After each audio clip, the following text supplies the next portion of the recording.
নমস্কার, আমি গোবিন্দদেব গোস্বামী অ্যাস্ট্রোলজিতে সবাইকে স্বাগত জানাই। আজকের আলোচনার বিষয়বস্তু ডিসেম্বর মাস সিংহ রাশির জাতক জাতিকাদের কেমন যাবে সেই বিষয়ে আলাপ আলোচনা এবং একটা প্রাইমারি ধারণা দেওয়া।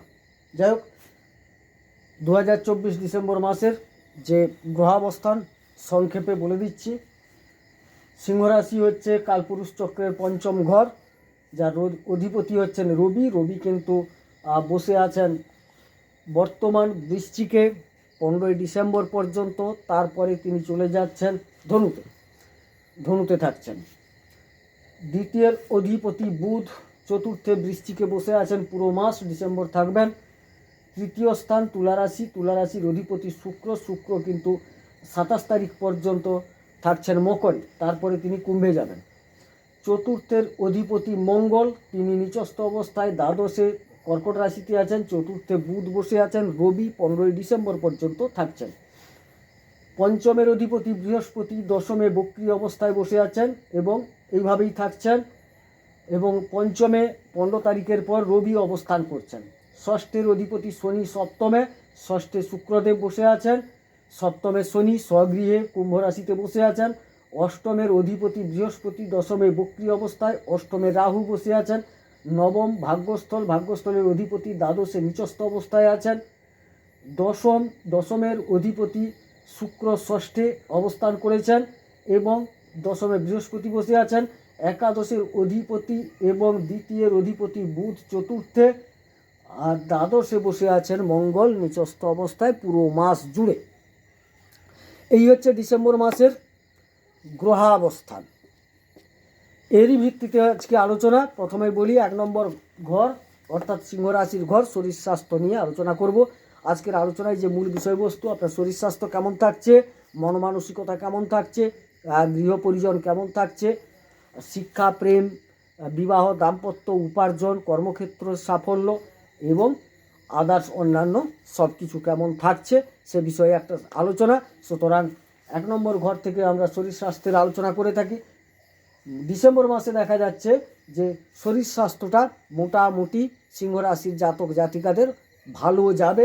এর কারণ হচ্ছে রাশির অধিপতি বর্তমান চতুর্থে 15 তারিখ অবধি এবং তারপরে পঞ্চমে থাকছেন। সুতরাং ভালো ঘর পেয়েছেন এবং যতদিন চতুর্থে থাকছেন, যদিও এটি জলরাশি, তিনি অগ্নিতত্ত্বের হয়ে জলরাশিতে থাকলেও বৃহস্পতির পূর্ণ দৃষ্টি থাকার সুবাদে রবির ওপর, এবং রবির পূর্ণ দৃষ্টি থাকছে 15 তারিখ পর্যন্ত বৃহস্পতির উপর, এই সুবাদে শরীর স্বাস্থ্য কিন্তু ভালো থাকবে। এবারে মন মানসিকতার কথা বলি। দ্বাদশে মঙ্গল বসে আছে, একটু আপনার মানসিকতার দিক থেকে সাবধানতা অবলম্বন করা উচিত। হট মাইন্ড হয়ে যেতে পারেন। হ্যাঁ, খুব দূর জার্নি যদি করেন একটা দুর্বল ভাব আপনার মধ্যে আসার সম্ভাবনা আছে, কারণ তেজ বোঝায় মঙ্গল থেকে। তিনি যেহেতু দ্বাদশে এবং নিচস্থ অবস্থায় আছেন, দূর ভ্রমণ করলে বা অতিরিক্ত পরিশ্রমের ফলে একটা আপনার দুর্বল ভাব আপনার মধ্যে আসতে পারে। আদারওয়াইজ শরীর স্বাস্থ্য ভালো থাকছে। ব্যাংক ব্যালেন্স, ধনসম্পত্তি দ্বিতীয় ঘর থেকে আমরা মোটামুটি বিবেচনা করে থাকি। সেখানে কিন্তু কেতু বসে আছে এবং তার অধিপতি চতুর্থে বসে আছেন। রবি সঙ্গে আছেন 15 তারিখ পর্যন্ত, বৃহস্পতির পূর্ণ দৃষ্টি আছে। এর থেকে পরিচ্ছন্নভাবে যেটা চলে আসছে, আপনি কিন্তু গৃহ সুখ, যানবাহন সুখ ইত্যাদি পাবেন। এইখান থেকে যেটা মাতৃসুখ, এগুলোও পাবেন। তবে তার অধিপতি যেহেতু দ্বাদশে নিচস্থ, এইসব করতে গিয়ে বেশ কিছুটা ব্যয় হওয়ার যোগ দেখা যায়। তো স্বাভাবিক কথা, কিছু ক্রয় করতে গেলে, কিছু আনন্দ করতে গেলে, কিছু ফুর্তি করতে গেলে খরচ হবে, এটা কোনো নতুন কথা নয়। সুতরাং সুখ স্বাচ্ছন্দ্য বজায় থাকবে, কিঞ্চিত ব্যয় যোগও ওখান থেকে দেখা যাচ্ছে। তৃতীয় যোগাযোগ, পরাক্রম ইত্যাদি, তার অধিপতি ষষ্ঠে গেছেন। এই ক্ষেত্রে দেখা যাচ্ছে যে তিনি বন্ধুগৃহ পেয়েছেন। পরাক্রমতা বজায় থাকবে, তবে কিছুটা দীর্ঘসূত্রিতা আসতে পারে। যে কাজটা অতি দ্রুত হওয়ার কথা ছিল সেটা কিঞ্চিত বিলম্বিত হওয়ার যোগ দেখা যায়। এ ব্যতীত মোটামুটি আপনার ঠিক আছে। ভাতৃস্থান একটু আপনাকে সংযত থাকতে হবে, ভাইদের সাথে সম্পর্কটা ভালো রাখার চেষ্টা করুন, আদারওয়াইজ ভালো। চতুর্থ গৃহ সুখ, শান্তি, মা, যানবাহন ইত্যাদি আমরা বুঝি, এখানে বললাম আপনাদের।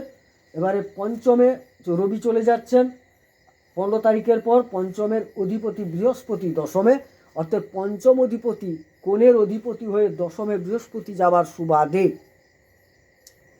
কর্মপ্রাপ্তি যোগ কিন্তু দেখা যাচ্ছে। এবং সরকারি ক্ষেত্রে কর্মপ্রাপ্তির প্রবণতা থাকবে কবে? 15 তারিখের পর। যারা বিভিন্ন রকম পরীক্ষা দিয়েছেন বা দিচ্ছেন বা যোগাযোগ চলছে কর্মপ্রাপ্তির ক্ষেত্রে, সরকারি ক্ষেত্রে কিন্তু সম্ভাবনা দেখা যাচ্ছে। কিছু পদোন্নতিও সরকারি ক্ষেত্রে দেখা যাচ্ছে, কারণ শনিদেব মার্গীয় অবস্থায় সপ্তমে আছেন। সুতরাং কর্মপ্রাপ্তি যোগ। তবে কর্মস্থলে কিন্তু আপনাদের একটু শত্রুতা বৃদ্ধি হওয়ার সম্ভাবনা, কারণ দশমের অধিপতি শুক্র ষষ্ঠে থাকার সুবাদে দেখা যাচ্ছে আপনি কর্ম করছেন, এক নিষ্ঠার সাথে কর্ম করছেন, ঠিক কথা। আপনার এই কাজটা দেখে, ভালো কাজটা দেখে আপনার কলিগ বা আপনার কোনো ঊর্ধ্বতন পক্ষ যিনি আছেন তিনি কোনোভাবে আশঙ্কা প্রকাশ করতে পারেন বা আপনার প্রতি একটু জেলাস, যেটাকে বলে ঈর্ষান্বিত ভাব, তার মধ্যে আসার সম্ভাবনা দেখা যায়। আদারওয়াইজ পঞ্চম স্থান প্রেম, শিক্ষা, সন্তান বোঝায়। প্রেমের ক্ষেত্র ভালো, খুবই ভালো দেখাচ্ছে। কিন্তু রবি যেহেতু অবস্থান করছেন, রবি একটু হট মাইন্ডের কারক গ্রহ, সেক্ষেত্রে আপনাকে একটু সংযত থাকতে হবে, না হলে প্রেমের ক্ষেত্র ভালো। শিক্ষাক্ষেত্রও এক প্রকার ভালো দেখাচ্ছে, কারণ অধিপতি দশমে কেন্দ্রে চলে গেছেন কোণের অধিপতি। শিক্ষাক্ষেত্রও ভালো, প্রেমের ক্ষেত্রেও ভালো, সন্তান ক্ষেত্রেও খারাপ দেখাচ্ছে না, এক প্রকার ভালো। ষষ্ঠ থেকে রিপু, ঋণ, শত্রু ইত্যাদি বোঝায়। এক্ষেত্রে বলবো যারা মহিলা জাতিকা আছেন তাদের ক্ষেত্রে একটু তাদের যে মহিলা রোগ যেগুলো, সেগুলো থাকার সম্ভাবনা দেখাচ্ছে বা বাড়তে পারে। পুরুষের ক্ষেত্রে যেটা পুরুষ জড়িত কিছু গুপ্ত রোগ দেখার সম্ভাবনা আছে, এখানে একটু সাবধানতা অবলম্বন করা উচিত। বাকি ষষ্ঠ ঘর থেকে যেটা ঋণ ইত্যাদি বিবেচনা করা হয়, সেক্ষেত্রে তেমন কোনো প্রভাব নেই, তবে নিচস্থ মঙ্গলের দৃষ্টি খরচ কিন্তু বাড়িয়ে দেবে আপনাদের। সপ্তমে বসে আছেন শনি, বিবাহ আর দাম্পত্য, ব্যবসা, এগুলো বিচার করা হয়। যেহেতু শনি মার্গী হয়েছেন এবং কুম্ভে স্বরাশিতে স্ব যোগে বসে আছেন, আপনাদের দাম্পত্য জীবন অবশ্যই ভালো যাবে, সেরকম কোনো সমস্যা দেখা যাচ্ছে না।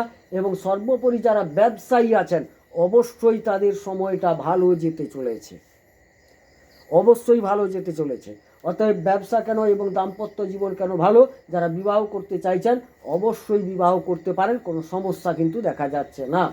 অষ্টমে রাহু, অষ্টম স্থান মারক, কিছু পরিবর্তন, তার অধিপতি দশমে, কর্মক্ষেত্রে কিঞ্চিত পরিবর্তনের যোগ দেখা যায়, কিছু পদপ্রাপ্তির যোগও দেখা যাচ্ছে। তবে যেহেতু অষ্টমে রাহু বসে আছেন, আপনার আচরণগত কারণে হয়তোবা আপনাকে একটু পথভ্রষ্ট করতে পারে এবং কিছু কিছু ক্ষেত্রে আপনাকে হয়তো দূর ভ্রমণে যাওয়ার সম্ভাবনা দেখা যাচ্ছে, কাজের প্রয়োজনে হোক, অন্যান্য প্রয়োজনে হোক, কিছু ক্ষেত্রে হয়তো দূরে যেতেও হতে পারে। নবম ভাগ্যপতি কিন্তু দ্বাদশে নিচস্থ, ভাগ্য কিন্তু খুব একটা সাথ দেবে না। যা করবেন নিজের পরিশ্রমে করবেন, আপনি নিজের চেষ্টার দ্বারা করবেন, ভাগ্যের খুব একটা সহায়তা আপনি কিন্তু পাবেন না। সেক্ষেত্রে বলি, সিংহ রাশির যারা জাতক জাতিকা আছেন, কঠোর পরিশ্রম আপনাকে করতে হবে, আপনার পরিশ্রমই আপনাকে ফল এনে দেবে। দশমে বসে আছেন বৃহস্পতি, ইতিপূর্বেও আলোচনা করেছি। কর্ম প্রাপ্তি যোগ, কর্মের সম্মান প্রাপ্তি যোগ, এবং সেই সম্মান দেখে আবার তার অধিপতি যেহেতু ষষ্ঠে আছেন, একটা আপনার সম্মান প্রাপ্তি উন্নতি দেখে ঈর্ষান্বিত হওয়ার লোকও তৈরি হয়ে যাবে। এবং রাহু আপনাকে একটু উত্তেজিত করবে, আমি আগেই বলেছি। সব মিলিয়ে বলবো কাজের জায়গায় ফোকাস রাখুন, বাইরের কে কী বলল সেদিকে একদম দৃষ্টি দেবেন না, কানে শুনবেন, হজম করে দেবেন এবং আপনার কাজটাকে আরও ত্বরান্বিত, আরও ভালো করার চেষ্টা করুন। যে পুড়ছে তাকে পুড়তে দেন, তার পোড়ার দিকে তাকাবার দরকার নেই। অর্থাৎ আপনাকে দেখে যে জ্বলছে সে জ্বলুক, আপনি আপনার কাজটা মন দিয়ে করে যান, দেখবেন আপনি কিন্তু সাকসেস পেয়ে যাবেন। উপার্জন যোগ ভালো আছে, বুধ হচ্ছেন আপনার একাদশ এবং দ্বিতীয়, উপার্জন এবং ধনসম্পদ এর অধিপতি, তিনি চতুর্থে সুখময় জায়গায় আছেন, সুখের জায়গা।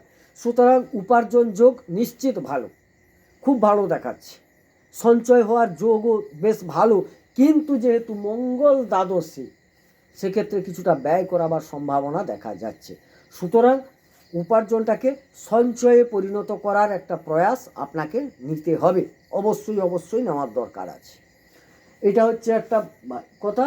বাকি দ্বাদশে মঙ্গল, আপনাকে বলবো যে দেখুন অহেতুক কারোর সাথে শত্রুতা করতে যাওয়ার দরকার নেই, বাক্যটাকে সংযত রাখুন, কারণ দৃষ্টিটা সরাসরি ষষ্ঠে পড়েছে। কিছু মালি মোকদ্দমা এইসবের জায়গায় এগিয়ে দিতে পারে, খরচও হতে পারে। সেই কারণে আপনি একটু যদি নিজে সংযত থাকেন, ঋণ শত্রুতা এগুলা থেকে কিঞ্চিত অ্যাভয়েড হওয়ার চেষ্টা করুন। ওভারঅল কিন্তু মাস খুব একটা খারাপ ফল দিচ্ছে না সিংহ রাশির জাতক জাতিকাদের। তাইলে মোটামুটি এখান থেকে যদি একটা ছবি বের করার চেষ্টা করি, শরীর স্বাস্থ্য ভালো থাকছে, উপার্জন ভালো হবে, সঞ্চয় যোগ আছে, তবে সেখান থেকে ব্যয়ের কিছু সম্ভাবনা থাকা যায়। সুখ শান্তি গৃহে বজায় থাকবে, পড়াশোনা ভালো, প্রেমের জায়গাও ভালো থাকছে, ব্যবসাপাতি ভালো চলবে, দাম্পত্য খারাপ নয়। রাহু একটু আপনাকে ডিস্টার্ব করবে, এটা ঠিক কথা। দূরভ্রমণের যোগ আছে, কিছু ক্ষেত্রে যেতে হতে পারে, তবে দূরভ্রমণে একটা শারীরিক পরিশ্রম হওয়ার সম্ভাবনা থাকছে। ভাগ্য কম সাথ দেবে, আপনাকে কষ্ট করে উপার্জনটা করে নিতে হবে, পরিশ্রমটা করতে হবে কাজের জায়গায়। উপার্জন যোগ ভালো, সার্বিকভাবে এটি হচ্ছে ফল। তবে আপনাদের বলি, যারা সিংহ রাশির জাতক জাতিকা আছেন, অবশ্যই আপনার রাশিপতি রবি, তিনি চতুর্থ এবং পঞ্চমে থাকছেন, ভালো ঘরে থাকছেন। যদিও এটা জলরাশি, 15 তারিখের পর তিনি পঞ্চমে চলে যাচ্ছেন। এক কথায় বলবো, রবির স্তোত্র পাঠ করুন, রবিকে একটু উজ্জীবিত করুন, রবির কবচ পাঠ করুন বা শ্রবণ করুন, রবিকে একটু জল দেন, অর্থাৎ সূর্যকে একটু অর্ঘ্য দেখান, তাতেই কিন্তু রবি একটু উজ্জীবিত হলে অনেক ভালো থাকবেন। শনি সপ্তমে আছেন, অতি ভালো ফল দিচ্ছেন। বৃহস্পতি যেহেতু শত্রু গৃহে আছেন এবং দশম স্থলে বসে আছেন, সেক্ষেত্রে বলবো বৃহস্পতির কবচ পাঠ করুন বা শ্রবণ করুন, বৃহস্পতির স্তোত্র পাঠ বা শ্রবণ করুন। মঙ্গল একটু ক্ষতি করছে, মঙ্গলকে একটু সন্তুষ্ট করতে হবে, সেক্ষেত্রে বলবো মঙ্গলের স্তোত্র পাঠ করুন, কবচ পাঠ করুন বা শ্রবণ করুন, ভালো ফল পাবেন। অথবা তার অধিদেবী বগলামুখী কবচ পাঠ বা শ্রবণ করুন, তাতে আপনি ভালো ফল পাবেন। সুতরাং এসবই পেয়ে যাবেন আমারই চ্যানেলে, গোস্বামী অ্যাস্ট্রোলজি। খুব ছোট্ট চ্যানেল, এই আপনি গোস্বামী অ্যাস্ট্রোলজিটিকে আপনি সাবস্ক্রাইব করুন, লাইক করুন, আমাকে উৎসাহিত করুন। সবাই ভালো থাকুন, সুস্থ থাকুন, সুন্দর থাকুন। তবে এটা ছিল একটা ওভারঅল আলোচনা, গোচর ভিত্তিক আলোচনা। আপনার লগ্ন কুণ্ডলী যদি ভালো থাকে, অবশ্যই ভালো ফল পাবেন। যদি খারাপও থাকে, তাতেও দেখা যাচ্ছে ওভারঅল গোচর ভিত্তিক একটা ফলাফল আপনি পেতে চলেছেন। সুতরাং আপনাদের লগ্ন জন্মকুণ্ডলী কোনো একটি ভালো জ্যোতিষকে দেখিয়ে আপনি বিচার করিয়ে নেন, তাতে কিন্তু ভালো ফল পাবেন। আপনার বাস্তু বিচার করিয়ে নেন, তাতেও ভালো ফল পাবেন। এটা ছিল একটা যেহেতু গোচর ভিত্তিক আলোচনা, অবশ্যই এই ফল আপনি পেতে চলেছেন। যাই হোক, সুস্থ থাকুন, সুন্দর থাকুন, ঈশ্বর সকলের মঙ্গল করুন, মঙ্গল হোক। নমস্কার।